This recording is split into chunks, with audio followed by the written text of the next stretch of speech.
Visakha steel plant సమస్యలను పరిష్కరించేందుకు ప్రభుత్వం చిత్తశుద్ధితో ఉందని కేంద్ర పౌర విమానయాన శాఖ మంత్రి కింజారపు రామ్మోహన్ నాయుడు స్పష్టం చేశారు. విశాఖలోని రోజ్గార్ మేళాలో పాల్గొన్న అనంతరం ఆయన మీడియాతో మాట్లాడుతూ స్టీల్ ప్లాంట్ విషయంలో అన్ని కోణాల నుంచి ప్రభుత్వం లోతుగా అధ్యయనం చేస్తుందన్నారు. స్టీల్ ప్లాంట్ నిర్వహణకు సంబంధించిన సమస్యలపై గాని, కార్మికుల వైపు నుంచి ఉన్న ఇబ్బందులు, ప్రైవేటీకరణ అంశాలపై గాని ఎలాంటి అభద్రత అవసరం లేదని చెప్పారు. కేంద్రం నుంచి అదనంగా నిధులు ఇవ్వడానికి కూడా ఉక్కు మంత్రిత్వ శాఖ సిద్ధంగా ఉన్నట్లు తెలిపారు.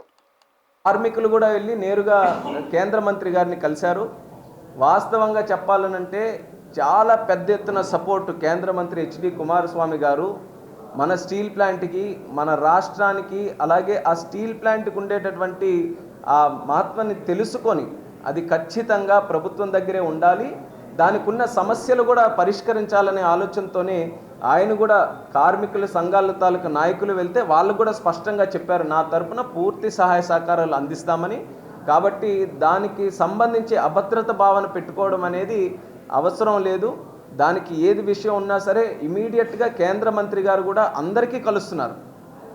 ఎవరు వచ్చినా సరే ప్లాంట్కి సంబంధించి ఏ విషయం చెప్పాలనుకున్నా సరే అందరూ కూడా కలుస్తున్నారు. చాలా లోతుగా అక్కడ ఉన్నటువంటి విషయాలన్నీ కూడా తెలుసుకొని ఆయనే ప్రస్తావించారు. దానికి అదనంగా కూడా కేంద్ర ప్రభుత్వం నుంచి నిధులు కేటాయించాలని కూడా ఒక ప్రస్తావన కూడా ఆయన పెట్టారు. మా తరపున ముఖ్యంగా చూసుకుంటే నేను కూడా గత 5 సంవత్సరాలు స్టీల్ ప్లాంట్కి సంబంధించి చాలా ఇష్యూస్, ఎప్పుడు ఏ ఇష్యూ వచ్చినా సరే పార్లమెంట్లో కూడా నేను రైజ్ చేశాను. దాని గురించి కొన్ని విషయాలు తెలిసిన వ్యక్తిని.